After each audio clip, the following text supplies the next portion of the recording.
Your Locked On Blackhawks, your daily podcast on the Chicago Blackhawks, part of the Locked On Podcast Network, your team every day. Welcome on into another episode of Locked On Blackhawks, part of the Locked On Podcast Network, now your number one sports podcasting network, where we bring you your team every day. I'm your host, Jack Bushman, also Blackhawks beat writer for Chicago Hockey Now. Got to let you all know right off the jump that today's episode is sponsored by FanDuel. Go and download the FanDuel app now, or you can also check out FanDuel.com to get $300 worth of bonus bets when your first $5 bet wins.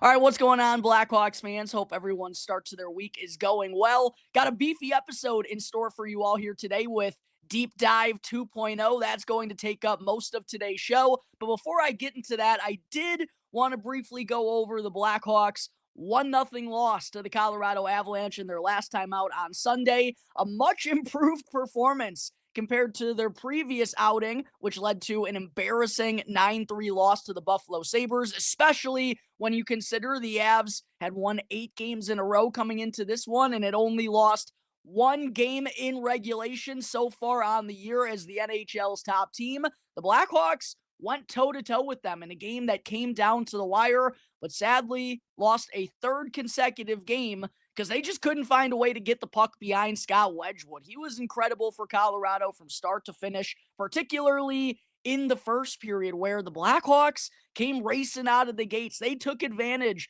of a Colorado team that looked a little sleepy in the back end of their back-to-back as they had to travel from Nashville the night before, which that was a game they also shut out their opposition, winning 3-0 over the Predators. But the Blackhawks took it to them in that first period as they led 11-2 in shots on goal, spent a ton of time in the Avalanche end, also led 12-4 in scoring chances. Ryan Green himself might have outchanced the Avalanche in that first period, had 3 or 4 real quality chances after great passes from Connor Bedard and Tyler Bertuzzi time and time again, but just couldn't find a way to get one to go. And that was kind of the story of the night for the Blackhawks. And 40 of the 60 minutes in this game, they were the better group, which is certainly impressive when you're facing the NHL's top team with Nathan MacKinnon doing what he's been doing this season, Cale Makar doing what he normally does on the back end as well. In the first and third periods, the Blackhawks were the stronger team. They just weren't able to get anything out of it, and not coming away with the goal or not having the lead after the way that they played in the first period kind of came back to bite them. But ultimately, there was nothing really they could do differently. They had a lot of dangerous opportunities. Just Scott Wedgwood found a way to stop them all, and he now has shutouts in 2 of his last 3 games against the Blackhawks. As good as the first and the third periods were, though, for Chicago, the second period was equally as bad, which isn't all that surprising considering that's the period that's given the Blackhawks the most fits here so far this year. Colorado led 19-1 in shots on goal in that middle frame. However, they definitely controlled the Blackhawks in that period, but I didn't think they were like piling on shots from the high slot or the most threatening positions on the ice time and time again. And Spencer Knight was, playing slap shot regatta out there, having to bail his team out left and right. While he did have to make some big time stops, I did think a lot of Colorado's chances came from the outside or came from the point, but undoubtedly they were able to find their footing after their sleepy start and pick things up there in that second period. And with under 2 minutes to play, Cale Makar ended up scoring the only goal of this game. An absolute beauty from him, by the way. One, though, that Spencer Knight is undoubtedly going to want back. His only blemish of the contest was turning the puck over after having it in the crease. I was saying while watching from up in the press box to myself, hold it, hold it, hold it.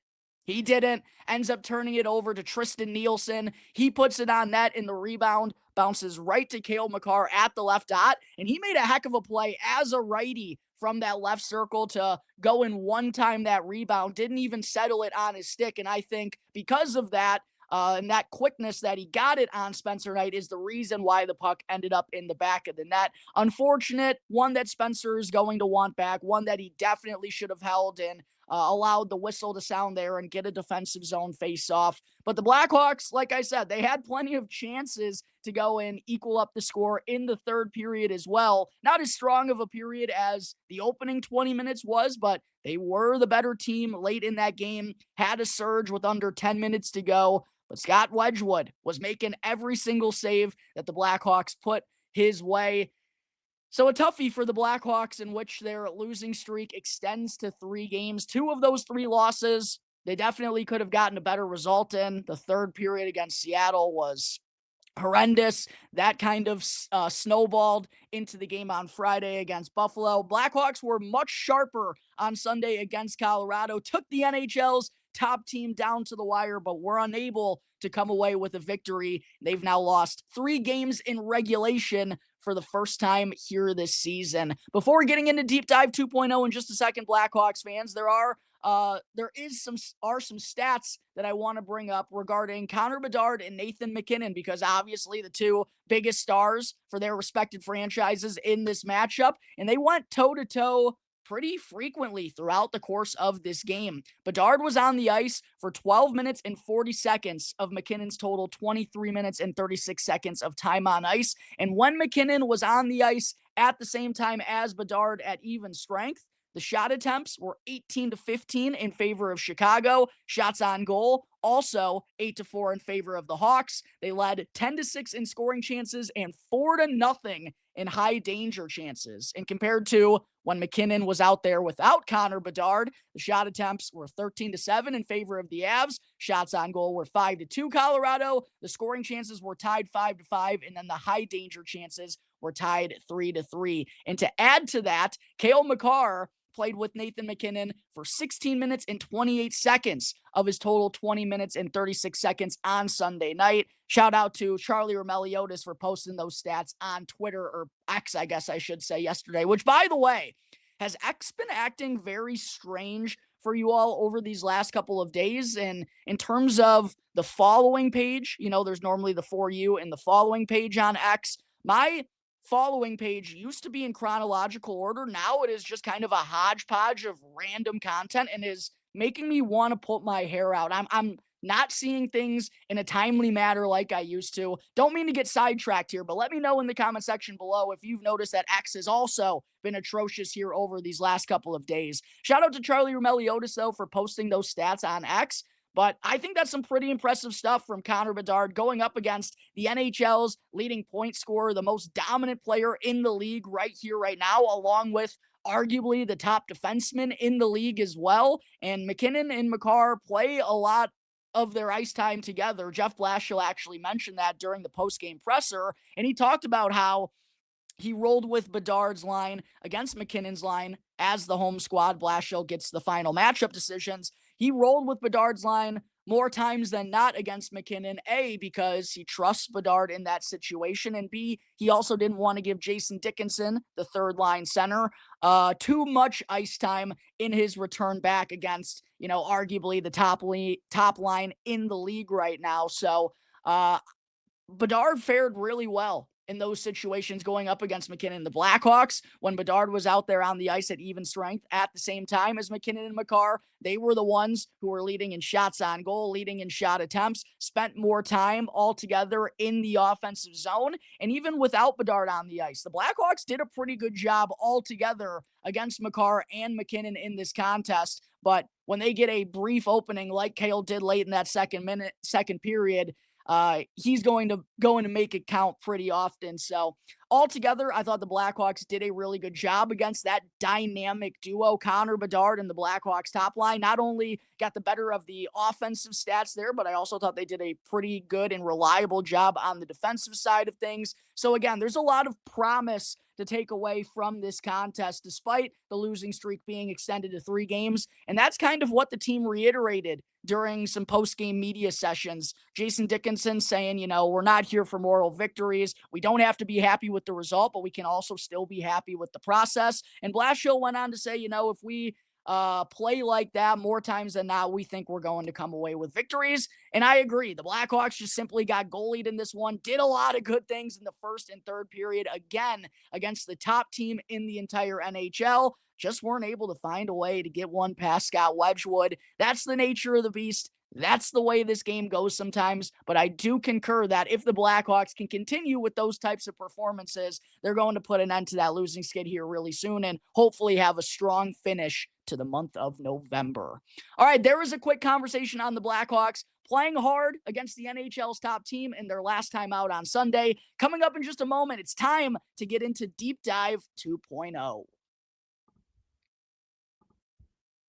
But first, I got to give a shout out to one of today's sponsors, which is Game Time. Hockey season is officially here, and nothing beats being in the arena for those opening games. But let's be real, getting tickets can be a total headache between waiting in lines, surprise fees, and surprises and prices that jump right before checkout. It's easy to get frustrated when all you want to do is go and cheer on your team. But that's where Game Time comes in, the app that gives fans the advantage. It's your ultimate life hack for scoring amazing NHL tickets fast, easy, and stress-free. So go and take the guesswork out of buying your NHL tickets with Game Time. All you got to do is download the Game Time app, create an account, and then use our promo code LOCKEDONNHL in all caps to get $20 off with your first purchase. Terms and conditions apply. Again, that's code LOCKEDONNHL in all caps for $20 off on your first order. As always, before I get into segment 2, just a quick reminder to please go smash that like button for me. Subscribe to Locked On Blackhawks on YouTube as well. I would love to reach 3,000 subscribers before the 2025 calendar year comes to an end, which we're creeping towards. We're on Thanksgiving week. Cannot believe we're already about to approach December here, Blackhawks fans, but I have that goal in mind and would greatly appreciate if you can all help me out by smashing that subscribe button. 100% free, will not cost you anything, and really does help me out in a big way in reaching my goal. But segment 2 here on today's episode with the Blackhawks. Now 22 games into the 25-26 regular season with a 10-8-4 record. That means it's time to get into Deep Dive 2.0. And for those of you who don't know what these are, it's what I do following every 10 to 12-ish game stretch throughout the course of the 82-game season, breaking things down into 8 parts, something that I did last year and got a lot of good feedback on, and something that I really enjoy doing here as well, is I'll dive through the stats, analytics, and big takeaways on the team from each portion of the season. Today, I'll be getting into the forwards here on Deep Dive 2.0. Tomorrow, just kind of breaking things up time-wise, I'll be diving into the defensemen and the goaltenders. So make sure to be on the lookout for that, Blackhawks fans. And do want to just say I apologize for not having a show coming out yesterday, but just kind of with the way that things are going to be structured this week in terms of the Blackhawks games, Thanksgiving, there will be an episode coming out on Thursday morning. Don't you all fret. Recapping the Blackhawks contest against the Minnesota Wild. And there will also be an episode coming out Saturday this week as well, because the Blackhawks play on Black Friday against the Nashville Predators, where they'll be bringing back those black sweaters for the first time in over 10 years. So that's kind of the layout for the show and the format this week. So that's why there wasn't an episode that dropped yesterday. But yes, Deep Dive 2.0 with the forwards here today, defensemen and goaltenders on tomorrow's episode. And before getting into the stats and analytics for every forward on the Blackhawks roster so far this year, first want to touch on just some of the key takeaways and what we've learned about the forward group now that we're 22 games into the season, over the quarter mark of the 25-26 campaign. First and foremost, I think the biggest takeaway from this forward group is that what we saw early in the offensive firepower that they possess, I don't think it's a fluke from this Blackhawks team. They currently sit 10th in the NHL in goals per game at 3.14, and I completely agree that they have a much higher upside in this forward group and much higher offensive potential than we've seen in a long, long time. And that was kind of a takeaway that I had during Deep Dive 1.0 as well. Although 10, 11 games in at that point when I went through the stats and analytics,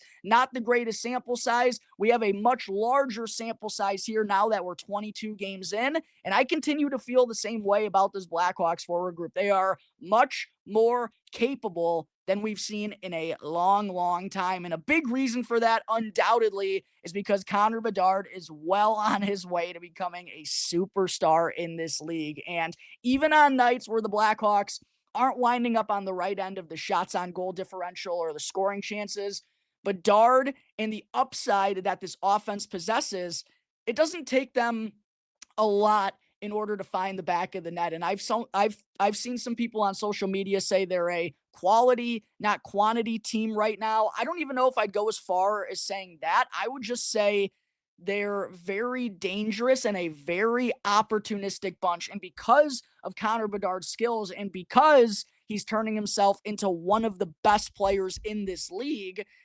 he doesn't need, like I said, much of an opening to go and convert on his chances. And it doesn't need to be, while you obviously want it to be a dominant performance night in and night out of the top line. And Connor Bedard has been, rattling off dominant performances rather consistently this season. That's what's helped him take that step into superstardom, along with the addition of his speed, of course. But the consistency in which he's doing it is very remarkable. But even on nights where the top line isn't spending as much time as, you want them to in the offensive zone, when they get a chance, Connor Bedard has the shooting power, has the playmaking abilities to go and make it count for the Blackhawks. And I think that's definitely why the Hawks, a big reason why the Blackhawks are top 10 in the NHL in goals per game so far this year, is because they're a much more capable bunch. And with the firepower they have, the defense doesn't need to give them all that much in order for them to make them pay. Also, got to give a shout out to Tyler Bertuzzi. I think he's been just as crucial to the Blackhawks' success and has been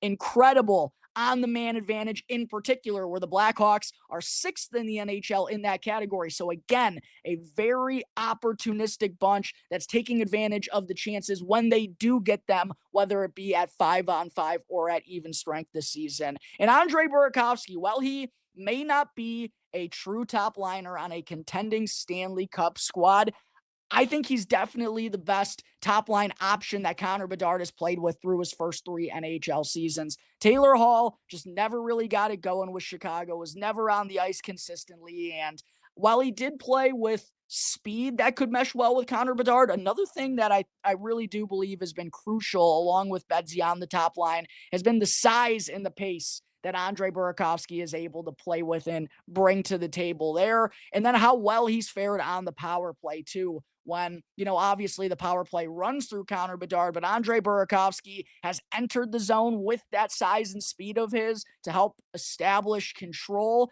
in the O-zone on the man advantage. I've also thought his playmaking has been really good on the power play. So he's done a lot of good things, both at even strength and at 5-on-5, and that's definitely helped out this forward group. And then, last but certainly not least, my big takeaway is the Hawks have some real quality and versatile young forwards on this team that are making an impact right here, right now. Ryan Green, don't want to, spoil or bury the lead here, only has 6 points on the season, but for a guy who is in his first NHL season, who I thought was mostly going to be utilized as the 4th line center, and who wasn't even looking like he was going to make the NHL roster out of camp, just considering the way the Blackhawks were handling their young players. Landon Slaggert goes down in training camp. Green ends up sticking around, and he's made the most of his opportunity here by showing he's capable of jumping up and playing on the top line with Bedard, even if he doesn't have, true top 6 offensive firepower. He's looked a lot more capable than I think any of us have expected, and really hasn't been a hindrance ever to that top line. And then we talk about Oliver Moore, who's up on the 2nd line right now, but has spent time on the 3rd line, just plays a head down, straightforward, hard style of play, always aggressive on opposing puck carriers, knows how to utilize that speed. He's shown his versatility in a couple of different ways. And even a guy like Frankie Nazar, I feel like, with his ability to play on the penalty kill, I know he's on the 2nd power play unit right now, but has the capabilities of playing on both special teams units and can be utilized in different ways by head coach Jeff Blashill. Even Colton Dock, who I know was probably a little out of his element early playing on the top line with Bedard and Burakovsky, but still showed as a power forward that he can provide some good things there. And with the physicality that's always on display from him, he can make an impact in a couple of different ways out there as well. And these are kids who are still very young on the NHL scene. So that's really impressed me. That's also definitely given the Blackhawks a higher offensive ceiling and just higher upside in this forward group than we've seen in a long, long time. And it's been very fun to watch happen. Now, getting into the stats and analytics here for Deep Dive 2.0, starting things off with, unsurprisingly, number 98, Connor Bedard, who's played in all 22 games for the Blackhawks so far this year. He has 13 goals to lead the team. It's also good for 6th in the NHL. Has 18 assists, leads the team in that category too. And that gives him 31 points in 22 contests. Good for 4th in the entire NHL. Has a +9 plus-minus rating, which is a team high, which is very nice to see after a lot of people threw shade at Connor Bedard for his horrendous plus-minus rating over the first 2 years, which I don't think was really going to be any other way, considering how poor the Blackhawks were, being one of the worst teams in the league, having one of the worst goal differentials in the league, not really having strong goaltending at that point before Spencer Knight was acquired from the Florida Panthers. So I always thought that was kind of just a statistic that people who have these narratives drawn up in their head about Bedard would go and utilize on social media, but nice to go and silence them in more ways than one this year with not just the offensive production, but also the best plus-minus rating on the Blackhawks. 22 penalty minutes for Connor Bedard in his 22 games. You know, some of them are definitely deserved. Some of them he's a little over-aggressive, but I still feel like the officials are just way too hard on Connor Bedard for whatever reason. And obviously we saw what happened in the final moments of the third period against the Seattle Kraken. There was also a bad penalty that he got called for against the Buffalo Sabres. Just feels like the officials have a skewed perspective whenever they're dealing with Bedard, which is ironic because after he got the A for the first time, he said post-game, you know, the officials were as nice to him as they ever were. He didn't get kicked out of a draw for the first time in his career, only for the next game him to go and get absolutely screwed by referee Justin Kia. He just kind of gets the sharp end of the stick here, and I absolutely hate that that's the case. I think he gets untreated fairly. I think Jeff Blashill is very frustrated with the way that his star player gets treated, but I do feel like in a couple of years, once Connor Bedard keeps racking up these numbers, I'm hopeful that whatever bias the officials seem to have against them will change and he'll get the calls that most superstars get in this league. Hasn't gotten them up to this point in time. Don't want to be like, you know, too harsh on his penalty minutes here because I don't think all of them are very fair and just. But it continues to be a thing. The officials just do not give Connor Bedard the benefit of the doubt seemingly at any time he's out there on the ice. Regardless of that, 9 of his 13 goals on the season have been scored from an even strength variety. 4 power play goals, which is second on the team. 6 power play assists, so 10 of his 31 points have come on the man advantage. And I've been real happy with both his even strength production and also the way he started to take over a power play. That's what you got to do when you're the best player out there on the ice. Capitalize when the opposition is down a man. And Connor Bedard has done that more so with his playmaking this year, I feel like, than his goal scoring, which I think is really impressive because we know the shot that he already has, the firepower that he can put on it. That is going to be a dangerous shot and a legitimately deadly weapon for him for a long, long time. And he's going to score a lot of power play goals in his career. But the growth in playmaking, both at 5-on-5 and on the power play, I think has been really essential as well in Bedard making major strides in his game. So love to see him really starting to take over on the power play, helping the Blackhawks be 6th in the league in that category. 72 shots on goal for Bedard in the opening 22 games, which I also absolutely love. The next closest on the team is Tyler Bertuzzi with 44. But Bedard is rifling the biscuit. He's calling his own number, as he should be in the offensive zone with that shot. It doesn't even matter if it's out on top of the wrister. Unless you have a wide open teammate or you know it's a clear passing situation, pull the trigger, Betsy. You're the best goal scorer on the team. One of the best shooters in the entire league. He should be calling his own number more. He should be having regular contests where he finishes with 6, 7, or 8 shot attempts. And we've seen that a lot more this year, which I've been really happy with. And he's still shooting 18.1%, which I feel like is a little bit higher than what his season average will look like. But as I've talked about time and time again on the show, I think he could be a 13, 14, 15% career shooter, and he was well below that in his first 2 NHL seasons. So I knew with all the hard work that he put in this offseason, we were going to see some positive regression in that category, and that's definitely what's transpired here through 22 games. 21 minutes and 10 seconds of time on ice per game for Bedard.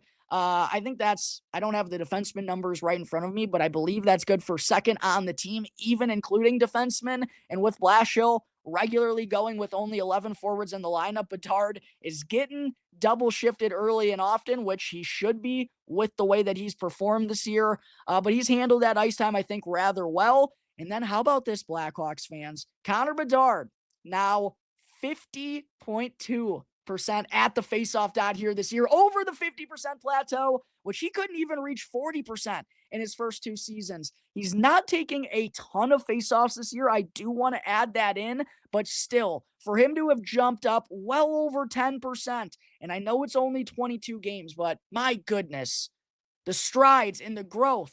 We've seen it in every aspect of Connor Bedard's game. I know I sound like a brokered record saying that here on the show, but it's incredible to see the uptick in the faceoff percentage, the defensive growth, being more responsible, being more feisty, being more dangerous when you do have the puck. It's been spectacular to see what Connor Bedard has done in the opening quarter of this season. Getting into the analytics for him, 45.3 Corsi for percentage, so the opposition is still getting more shot attempts than the Blackhawks are getting when Connor Bedard is out there on the ice. But that kind of goes back to what I was saying a moment ago about this forward group.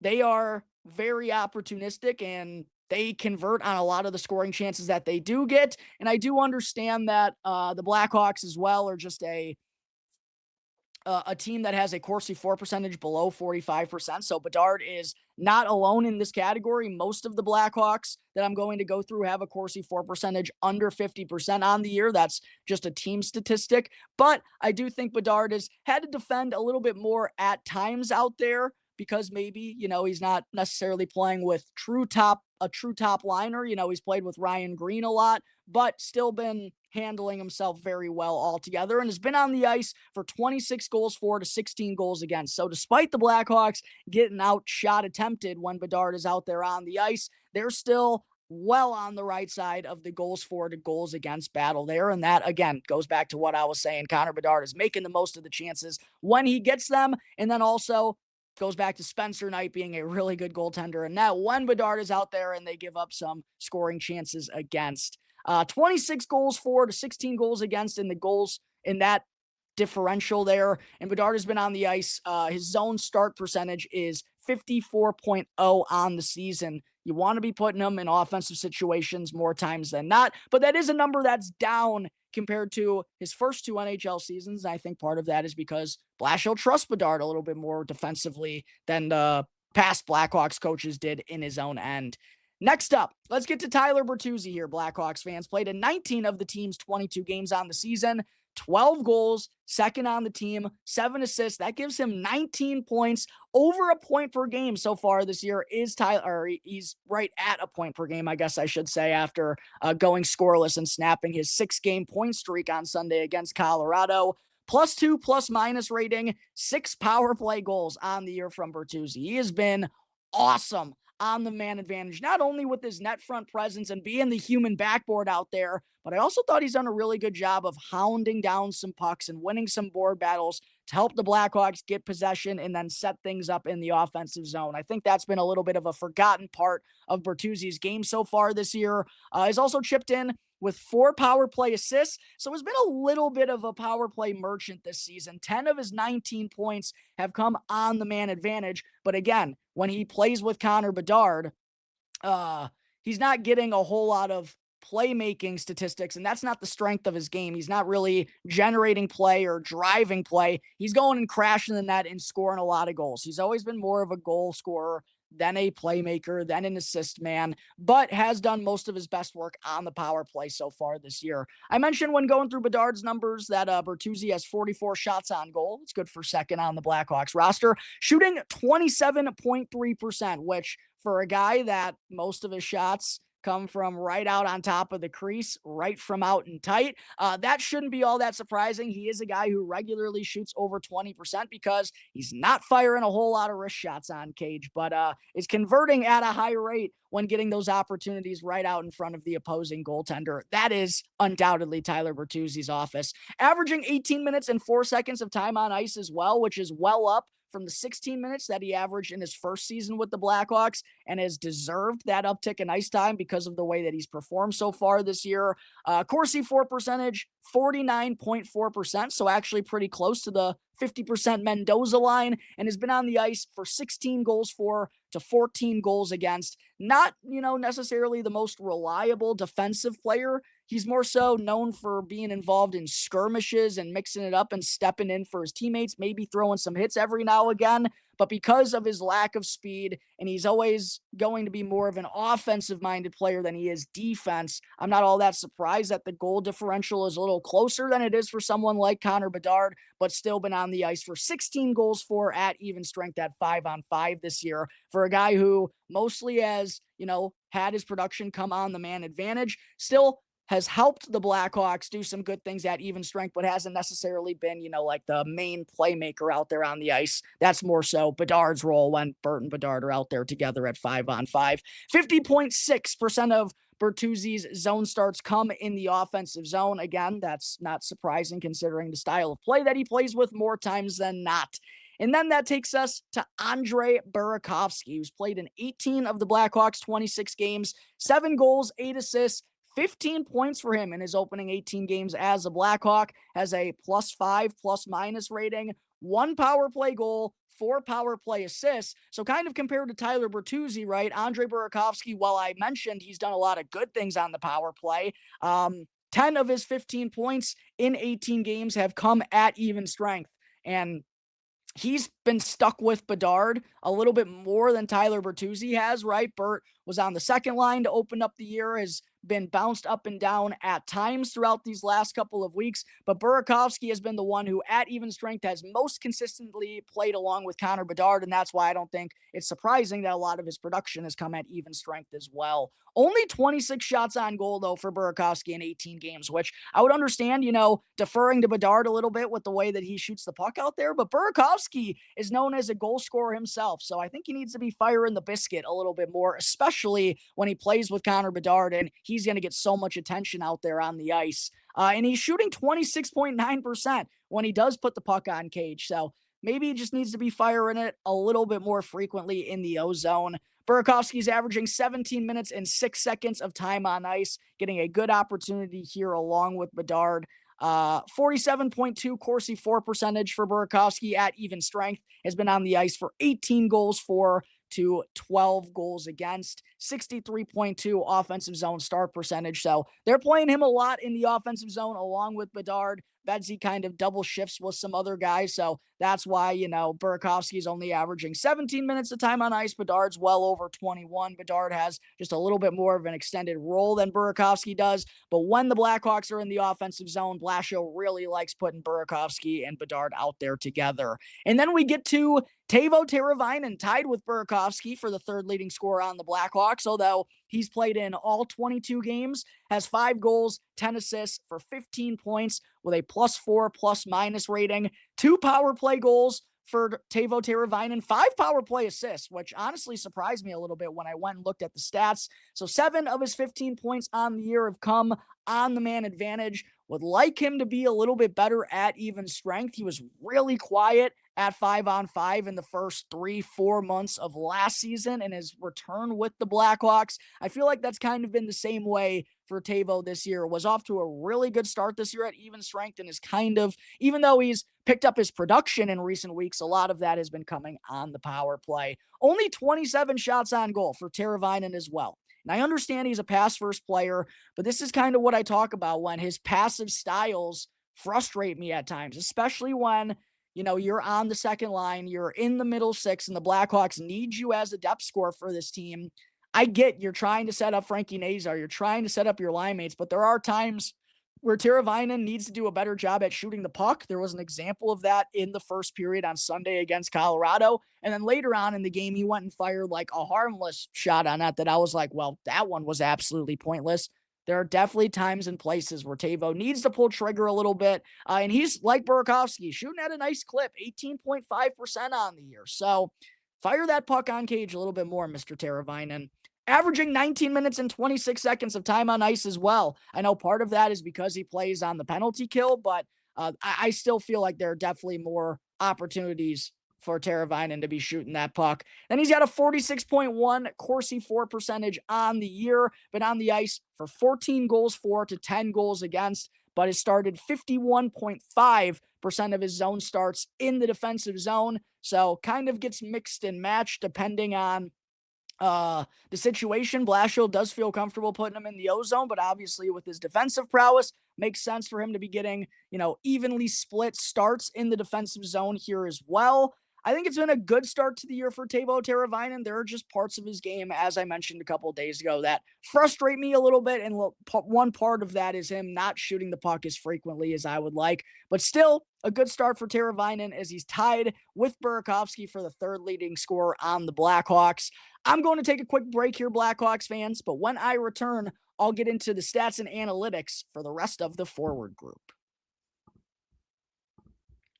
First, I got to show some love to one of today's sponsors, which is FanDuel. The NBA season is here, and FanDuel is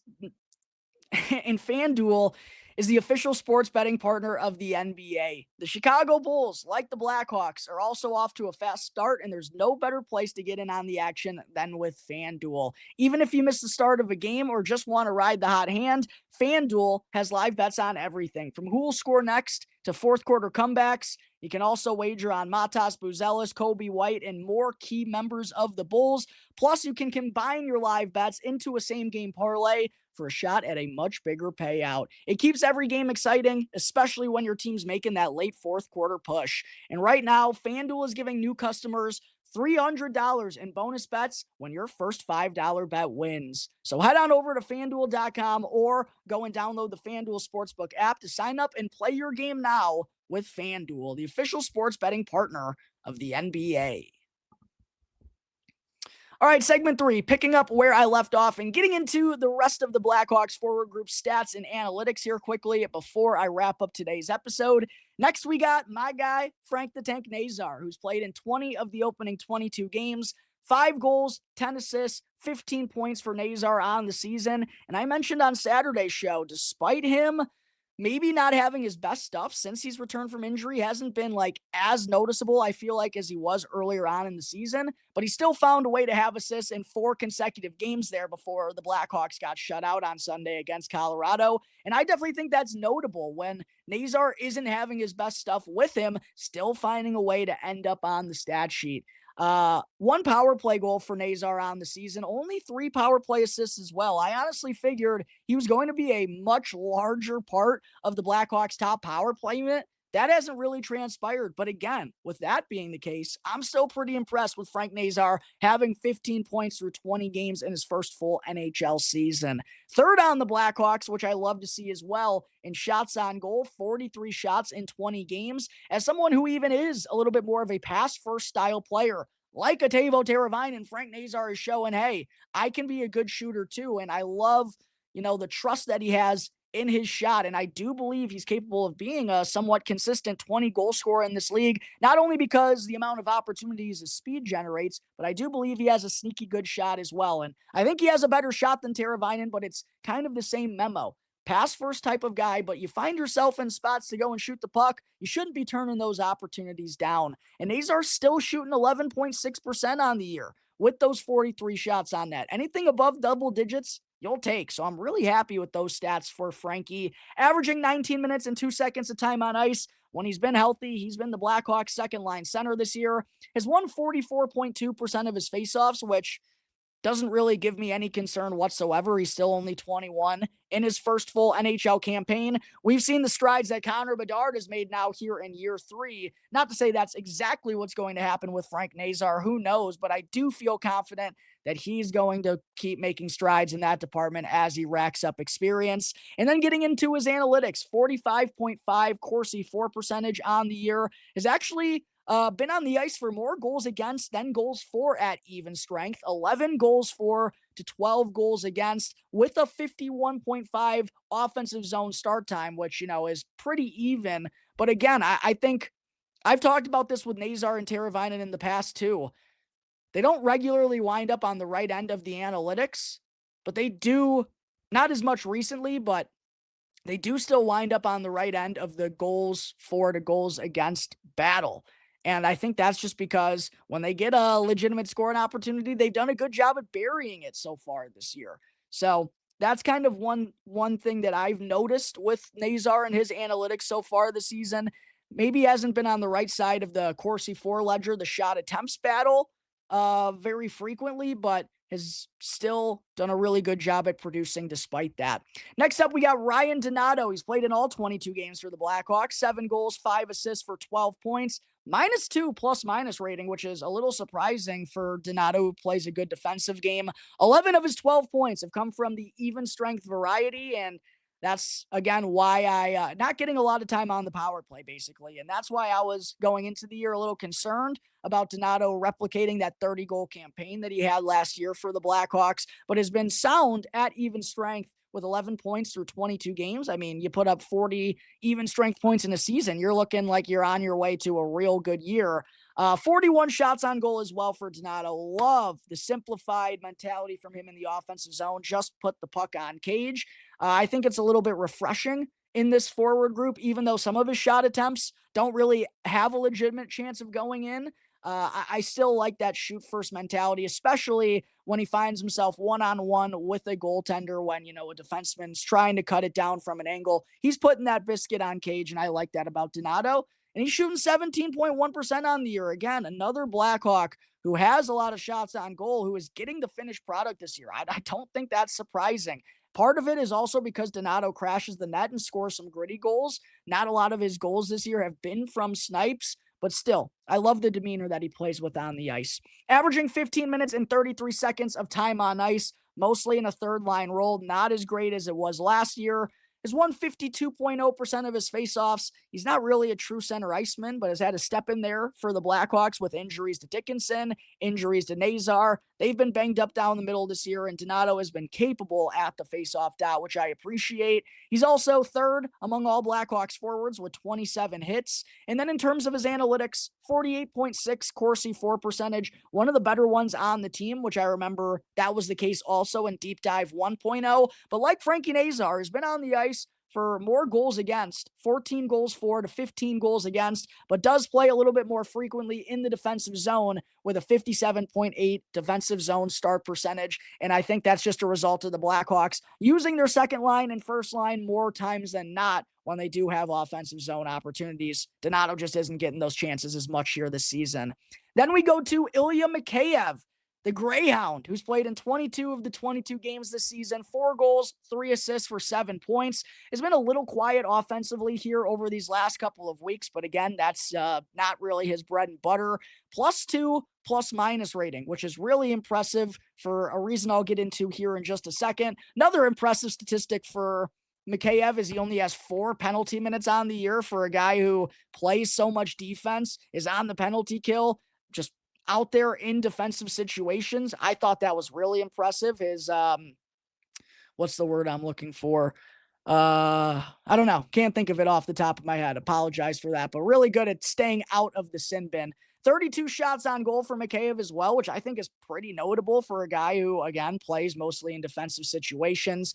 12.5 shooting percentage, averaging 17 minutes and 55 seconds of time on ice. That's up there a little bit higher than some other guys because of his penalty kill prowess. 39.0 Corsi for percentage for Ilya Mikheyev, which is the worst among all Blackhawks forwards. However, 73.4% of his zone starts come in the defensive zone. He plays a defensive role for the Blackhawks, doesn't get a lot of starts in the offensive zone, so shouldn't be a surprise the opposition is heavily outshooting the Blackhawks when Mikheyev is out there. However, despite that, He's been on the ice for 10 goals for to only 8 against at even strength this year, which I think goes to show you just how good Ilya Mikheyev is defensively. Blackhawks also have a 95.2 on-ice save percentage when Mikheyev is out there, but I think part of that is because they're not giving up a ton of dangerous opportunities against, because Mikheyev is so good defensively. So from a defensive standpoint, I don't know how you could be not thrilled with what Ilya Mikheyev has given the Blackhawks this year. A huge reason why they're also top 10 in goals against and have a really strong penalty kill. Next, we go to Ryan Green, who's played in all 22 games for the Blackhawks. I mentioned earlier, 2 goals, 4 assists for 6 points. Has a +5 plus-minus rating, though, which I think is really good for Ryan Green, who in his first NHL season, I know he's playing with Bedard and Burakovsky right now. That definitely helps his plus-minus rating, but still, he's played the wing, he's played the center, he's bounced in between lines, and he's still only been out there, not to bury the lead here, but he's only been on the ice for 8 goals against at even strength in 22 games so far this year, only averaging 15 minutes and 26 seconds of time on ice, but I still think that's a really impressive number. And Green also, like Mikheyev, has done a good job of staying out of the penalty box. Only 1 penalty taken in his first 22 games this season. 20 shots on goal for Ryan Green, I think, is somewhat notable, too, for a guy who plays as little as he does. Only has, 8 shots on goal, less than Teuvo Teravainen, 6 less than Andre Burakovsky. Again, those guys got to be shooting the puck a little bit more. 42.9 face-off win percentage for Ryan Green. It's been a struggle for him over these last couple of weeks at the dot after getting off to a really good start there in the first 10 games of the season. Has dipped a little bit, but again, for a guy who's in his first NHL campaign as a 21-year-old, can't really be too harsh on him for that number, I think. I was expecting the Blackhawks to struggle at the face-off dot this year. And then in terms of the analytics, I mentioned the 14 goals for to 8 goals against, 45.3 Corsi for percentage for Ryan Green, kind of a similar number to Connor Bedard. Has started 53.4% of his faceoffs in the defensive zone. So again, has played with Bedard a little bit more frequently, but prior to that was mostly utilized as a defensive specialist for the Blackhawks, and despite that has only been on the ice for 8 goals against. And then down to the final 2 forwards here, Colton Dach, who has played in all 22 games for the Blackhawks, only has 2 goals and 2 assists for 4 points, hasn't done a lot offensively. Because of that, has a team low -10 plus-minus rating, but I don't think, that should go against Colton Dach all too hard. He's done a lot of good things and has established a really strong niche role for himself that's been crucial to this Blackhawks forward group. Also, love that Colton Dach has 27 shots on goal in his 22 games played, the same number that Teravainen has, even though Teuvo's averaging 19 minutes and 30 seconds per game, while Colton Dach is averaging 12 minutes and 46 seconds. 88 hits, obviously leads the Blackhawks. That's what Colton Dach is known for, is the physicality and his size. 3rd in the NHL in that category, leads all rookies. Been really happy with him and the physicality that he's brought on a consistent basis. And despite having a, -10 plus-minus rating, the analytics aren't really all that horrible. 46.7 Corsi for percentage for Colton Dach. Not the worst in this forward group by any means, but has just only been on the ice for 5 goals for to 14 against at even strength. And I think, part of that is because of the role that he plays down on the 3rd and 4th line, and also just not being able to be a creator of offense himself with not a ton of playmaking and not a lot of speed out there. He'll always be known for his physicality, his size, and his net front presence. Has scored a couple of nice goals from that result so far this season, and I'm not going to critique him too harshly for the bad plus-minus and goals against, because I think the role definitely plays a part in that. And last but certainly not least, to wrap up Deep Dive 2.0 on the Blackhawks forward group, again, be on the lookout for the defensemen and the goaltenders coming tomorrow. We got the captain, Nick Foligno, who is unfortunately out with a hand injury right now, but has played in 15 of the Blackhawks' opening 22 games, has yet to score a goal, but has added 6 assists for 6 points, +2 plus-minus rating for Foligno. Only 16 shots on goal, which is, a little bit lackluster there, but his role has been going down. Only averages 13 minutes and 57 seconds of time on ice this year. It's dropped in every year that he's played with the Blackhawks. And 68.4% of his zone starts come in the defensive zone. Highest number for the Blackhawks forward group besides Ilya Mikheyev. So doesn't get a ton of time in the ozone, doesn't get as much time on the power play as he did in past seasons with the Blackhawks. So that's why he doesn't have a goal this year and why some of these offensive numbers are down a little bit. But I give Nick Foligno a ton of credit for stepping up and winning faceoffs again for the Blackhawks this season, like he did last year, despite being more so utilized as a winger.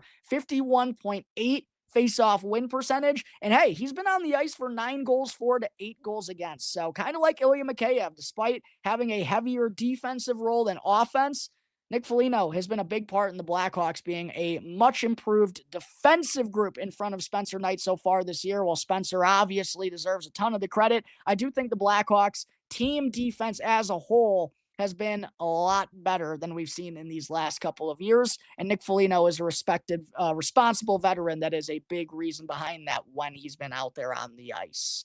All right. That is going to wrap up Deep Dive 2.0 here on the show. Thank you all again for joining me on today's episode of Locked On Blackhawks. Make sure to subscribe to the channel on YouTube. Follow Locked On Blackhawks for free as well, wherever you may be listening to your podcasts. That way you don't miss any of the latest Blackhawks, any of my latest episodes, to not miss any of the latest Blackhawks news and updates. I've been talking for nearly an hour here, Blackhawks fans. Apologies. Go and check out at Talkin' Hockey on X, which, again, let me know in the comment section if X has been working weirdly for you over these last couple of days. My personal account can be found at Jack Bushman 2. Until the next episode, everyone, enjoy the rest of your Tuesdays. I'll see you next time on the Locked On Blackhawks podcast, part of the Locked On Podcast Network, your team every day.